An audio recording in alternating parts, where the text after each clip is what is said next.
Daniel 2. And in the 2nd year of the reign of Nebuchadnezzar, Nebuchadnezzar dreamed dreams, wherewithin his spirit was troubled, and his sleep brake from him. Then the king commanded to call the magicians, and the astrologers, and the sorcerers, and the Chaldeans, for to show the king his dreams. So they came and stood before the king.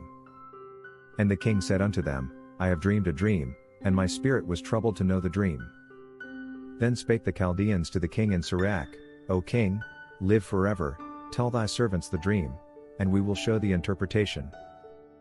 The king answered and said to the Chaldeans, The thing is gone from me, if ye will not make known unto me the dream, with the interpretation thereof, ye shall be cut in pieces, and your houses shall be made a dunghill. But if ye show the dream, and the interpretation thereof, ye shall receive of me gifts and rewards and great honor, therefore, show me the dream, and the interpretation thereof. They answered again and said, Let the king tell his servants the dream, and we will show the interpretation of it. The king answered and said, I know of certainty that ye would gain the time, because ye see the thing is gone from me.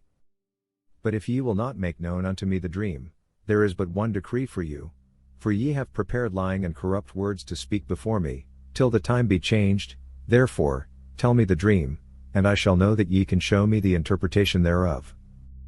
The Chaldeans answered before the king, and said, There is not a man upon the earth that can show the king's matter, therefore, there is no king, lord, nor ruler, that asks such things at any magician, or astrologer, or Chaldean. And it is a rare thing that the king required, and there is none other that can show it before the king, except the gods, whose dwelling is not with flesh.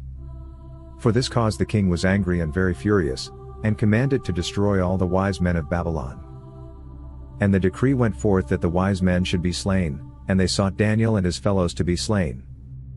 Then Daniel answered with counsel and wisdom to Arioch the captain of the king's guard, which was gone forth to slay the wise men of Babylon. He answered and said to Arioch the king's captain, Why is the decree so hasty from the king? Then Arioch made the thing known to Daniel. Then Daniel went in, and desired of the king that he would give him time, and that he would show the king the interpretation. Then Daniel went to his house, and made the thing known to Hananiah, Mishael, and Azariah, his companions, that they would desire mercies of the God of heaven concerning this secret, that Daniel and his fellows should not perish with the rest of the wise men of Babylon. Then was the secret revealed unto Daniel in a night vision. Then Daniel blessed the God of heaven. Daniel answered and said, Blessed be the name of God forever and ever, for wisdom and might are his. And he changed the times and the seasons, he removed kings, and setteth up kings, he giveth wisdom unto the wise, and knowledge to them that know understanding. He revealed the deep and secret things, he knew what is in the darkness, and the light dwelleth with him. I thank thee, and praise thee, O thou God of my fathers, who hast given me wisdom and might, and hast made known unto me now what we desired of thee, for thou hast now made known unto us the king's matter. Therefore, Daniel went in unto Arioch, whom the king had ordained to destroy the wise men of Babylon. He went and said thus unto him, Destroy not the wise men of Babylon, bring me in before the king, and I will show unto the king the interpretation. Then Arioch brought in Daniel before the king in haste, and said thus unto him, I have found a man of the captives of Judah, that will make known unto the king the interpretation. The king answered and said to Daniel, whose name was Belteshazzar, Art thou able to make known unto me the dream which I have seen, and the interpretation thereof? Daniel answered in the presence of the king, and said, The secret which the king hath demanded cannot the wise men, the astrologers, the magicians, the soothsayers, show unto the king. But there is a God in heaven that revealed secrets, and maketh known to the king Nebuchadnezzar what shall be in the latter days. Thy dream, and the visions of thy head upon thy bed, are these. As for thee, O king, thy thoughts came into thy mind upon thy bed, what should come to pass hereafter, and he that revealed secrets maketh known to thee what shall come to pass. But as for me, this secret is not revealed to me for any wisdom that I have more than any living, but for their sakes that shall make known the interpretation to the king, and that thou mightest know the thoughts of thy heart. Thou, O king, saw, and behold a great image. This great image, whose brightness was excellent, stood before thee, and the form thereof was terrible.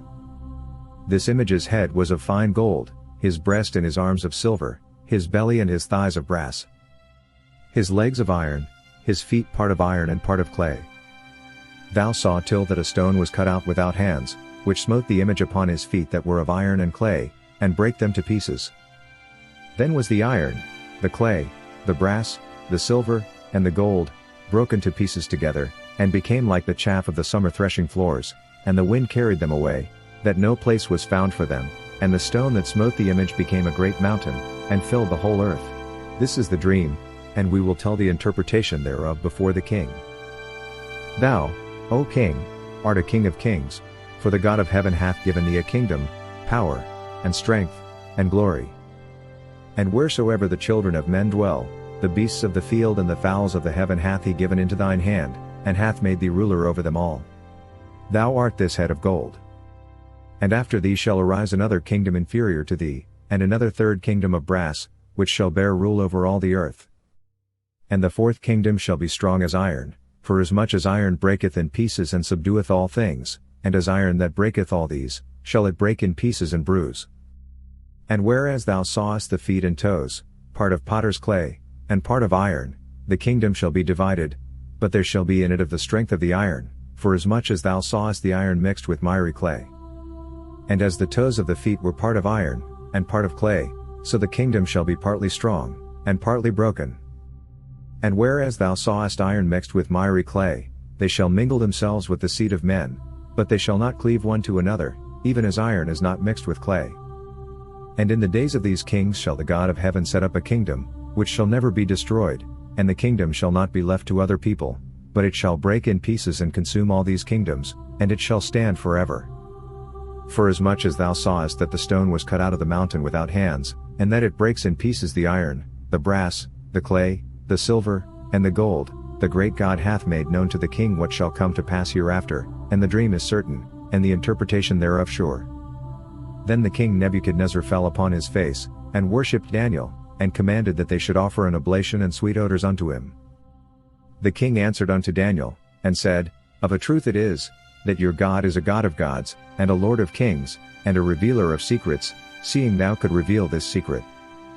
Then the king made Daniel a great man, and gave him many great gifts, and made him ruler over the whole province of Babylon, and chief of the governors over all the wise men of Babylon. Then Daniel requested of the king, and he set Shadrach, Meshach, and Abednego, over the affairs of the province of Babylon, but Daniel sat in the gate of the king.